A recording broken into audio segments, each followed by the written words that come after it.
Bismillahirrahmanirrahim. Assalamualaikum warahmatullahi wabarakatuh. Salam guru penggerak. Kali ini kita masuk pada koneksi antar materi modul 3.1 A.9 pengambilan keputusan sebagai pemimpin pembelajaran. Sebelum itu, saya akan mengucapkan terima kasih kepada Bapak Elan Lesmana, SPD MM, selaku fasilitator calon guru penggerak Angkatan 2 Kabupaten Tasikmalaya yang telah memberikan support dan bimbingan tiada henti. Juga kepada Bapak Irwan Ridwan, Magister Communication, pengajar praktik calon guru penggerak Angkatan 2 Kabupaten Tasikmalaya yang sama telah memberikan bimbingan dan support kepada kami. Kala itu, Ki Hajar Dewantara membuat sebuah taman siswa. Taman siswa merupakan sekolah untuk belajar dan bermain juga berperan dalam memajukan sumber daya manusia. Agar kegiatan proses belajar mengajar efisien, maka harus ada sosok pemimpin yang mengatur dan mengelola proses tersebut. Siapakah pemimpin yang dimaksud? Ya, pemimpin yang dimaksud yaitu guru. Guru sebagai manajer akan menjadi penggerak bagi murid-muridnya. Juga bisa menggerakkan rekan-rekan sejawatnya. Guru sebagai pemimpin pembelajaran perlu melaksanakan langkah-langkah pengambilan keputusan dalam mengelaborasi metode pembelajaran yang berpihak pada murid. Keputusan guru sebagai pemimpin pembelajaran. Seseorang yang ditakdirkan menjadi seorang guru, hendaklah anak didiknya sejatinya diberi ruang yang seluas-luasnya dalam mengembangkan potensinya dalam mengekspresikan dirinya, sesuai kodrat alam dan sesuai kodrat zaman. Dan selalu diingat bahwa peran guru sebagai pamong adalah menuntun proses pengembangan potensi anak didik. Misalnya, mencari minat, bakat, dan profil siswa berdasarkan profil pelajar Pancasila sehingga memberikan kenyamanan belajar di sekolahnya. Itulah target well-being yang saya ajukan. Mewujudkan pembelajaran well-being dengan sistem AMONG. Berdasarkan pada silih asa, silih asih, silih asuh, care and dedication based on love. Bersendikan pada kodrat alam dan kodrat zaman, profil pelajar Pancasila dan kemerdekaan belajar anak. Pratap Triloka Ki Hajar Dewantara pada sistem AMONG. Ada 3. Yang pertama, Ingalso Sang Tulodo di depan memberi contoh. Seorang pemimpin atau guru haruslah memberikan tauladan yang baik bagi orang yang dipimpinnya, baik itu guru dan rekan sejawatnya. Ibarat magnet, pemimpin harus mampu menarik partikel-partikel di sekitarnya untuk bisa diajak bersinergi mencapai visi sekolah. Pratap Triloka Ki Hajar Dewantara yang kedua yaitu Ing Madio Mangunkarso, di tengah-tengah memberi semangat. Seorang guru haruslah memberikan semangat ketika proses belajar mengajar untuk meningkatkan motivasi belajar siswa, apalagi pada masa pandemi ini. Pemimpin pembelajaran di dalam mengambil keputusan diharapkan memberi semangat pada muridnya. Pratap Triloka yang ketiga yaitu Tuturi Handayani, di belakang memberi dorongan. Sebagai pemimpin pembelajaran dalam mengambil keputusan, guru hendaknya dapat memberikan dukungan moral dan fisik kepada murid-muridnya. Guru dapat memberikan dorongan berupa motivasi, inspirasi, kreativitas dalam mengembangkan potensi yang dimilikinya. Nilai dan peran guru sangat berpengaruh sebagai pemimpin pembelajaran dalam pengambilan keputusan. Melalui nilai dan peran guru penggerak, guru sebagai pemimpin pembelajaran akan mampu berpikir logis, berpikir reflektif, serta tidak gegabah dalam menangani dilema etika ataupun bujukan moral. Juga lebih memprioritaskan kebutuhan murid agar merdeka belajar bisa terwujud. Nilai-nilai yang selanjutnya yaitu seseorang yang selalu bersikap jujur, maka dalam pengambilan keputusan pun akan mengedepankan kejujuran. Seseorang yang selalu mematuhi peraturan, maka prinsip berpikir yang diambil dalam menentukan sebuah keputusan akan condong memilih berpikir berbasis peraturan atau rule-based thinking. Yang ketiga, seseorang yang selalu mengutamakan rasa kepeduliannya, maka mayoritas menggunakan berbasis rasa peduli, care-based thinking. Yang keempat, seorang pendidik pun harus memiliki nilai kompetensi sosio-emosional yang baik agar mampu mengendalikan emosi diri dan berpikir positif dalam bertindak. Seorang pendidik pun harus memiliki teknik coaching yang baik. Kegiatan terbimbing pada materi pengambilan keputusan berkaitan dengan kegiatan coaching atau bimbingan. Di sini saya yang berperan sebagai wali kelas 10 PS6 di SMA Negeri 1 Cikatomas lebih fokus melihat permasalahan siswa di kelas.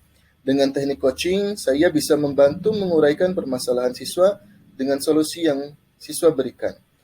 Permasalahan siswa tersebut masuk pada studi kasus dilema etika. Studi kasus yang saya temukan, siswa yang berinisial RJ ini terlihat sering menyendiri, murung di kelas. Pada menit-menit terakhir pembelajaran biologi, saya menyarankan untuk menceritakan permasalahannya di taman sekolah.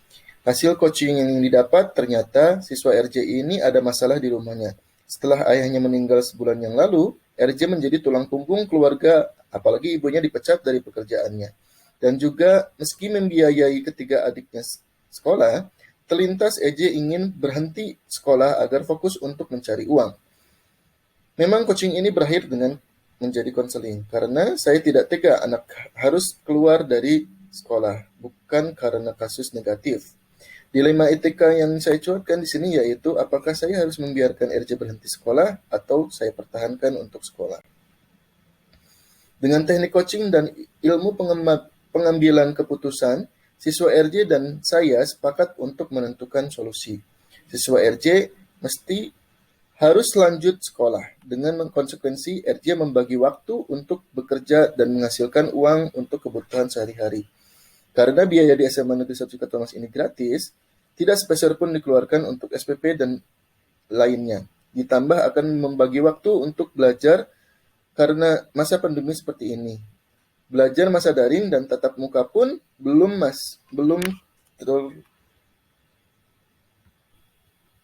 tatap muka di sekolah pun belum 100% siswa.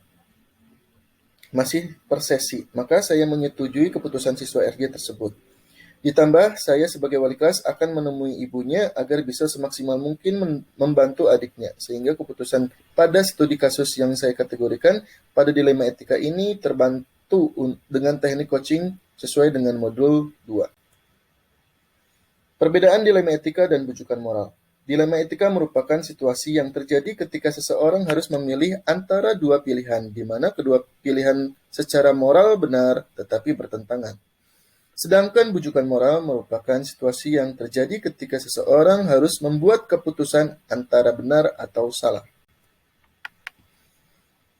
Pertanyaan yang keempat, bagaimana pembahasan studi kasus yang fokus pada masalah moral atau etika kembali kepada nilai-nilai yang dianut seorang pendidik?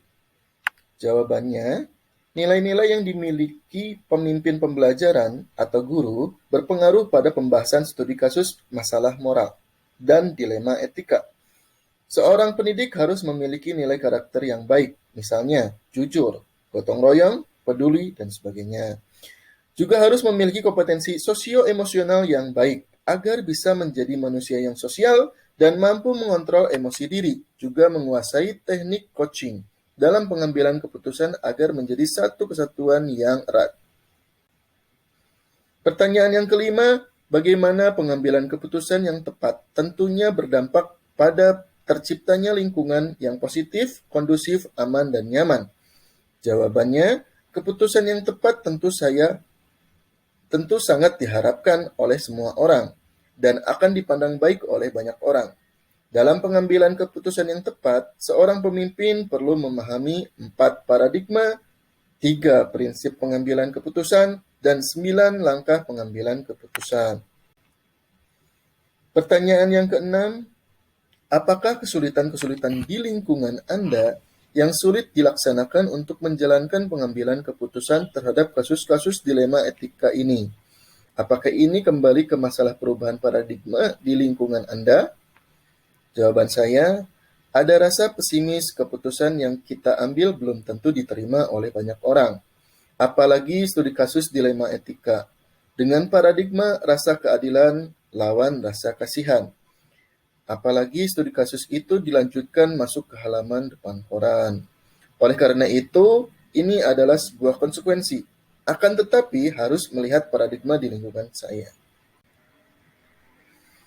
Pertanyaan yang ketujuh, dan pada akhirnya, apakah pengaruh pengambilan keputusan yang kita ambil ini dengan pengajaran yang memerdekakan murid-murid kita?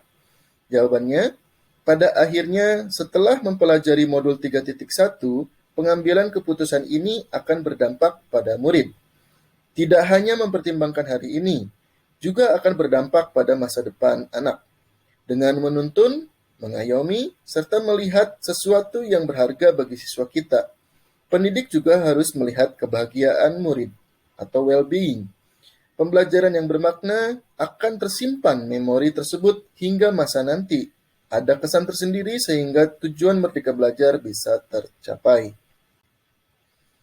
Pertanyaan yang ke-8, bagaimana seorang pemimpin pembelajaran dalam mengambil keputusan dapat mempengaruhi kehidupan atau masa depan murid-muridnya?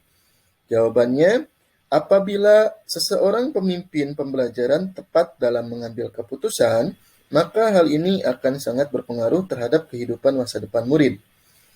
Keputusan tersebut tidak hanya mempertimbangkan pada peraturan saja, akan tetapi juga melihat jangka panjang terhadap nasib murid-muridnya. Pertanyaan yang ke-9, apakah kesimpulan akhir yang dapat Anda tarik dari pembelajaran modul materi ini dan keterkaitannya dengan modul-modul sebelumnya? Penting bagi seorang pemimpin pembelajaran untuk menyadari kita sebagai suri tauladan bagi murid-murid kita, sesuai Pratap Triloka Ki Hajar Dewantara, serta mengimplementasikan profil pelajar Pancasila, menggali minat bakat dan profil belajar siswa agar semakin bisa memahami pembelajaran berdiferensiasi yang mendasari keunikan siswa. Teknik coaching untuk menggali permasalahan intern ataupun ekstern siswa yang solusinya bisa kita tarik dari pemikiran siswa sendiri. Adapun mind mapping koneksi antar materi kita bisa lihat dari bagian-bagian tersebut. Ya, terima kasih kepada calon guru penggerak lainnya yang sudah menonton koneksi antar materi modul 3.1 A.9 pengambilan keputusan sebagai pemimpin pembelajaran. Mohon maaf apabila ada kesalahan kata-kata. Billahi taufik wal hidayah. Wassalamualaikum warahmatullahi wabarakatuh. Salam guru penggerak.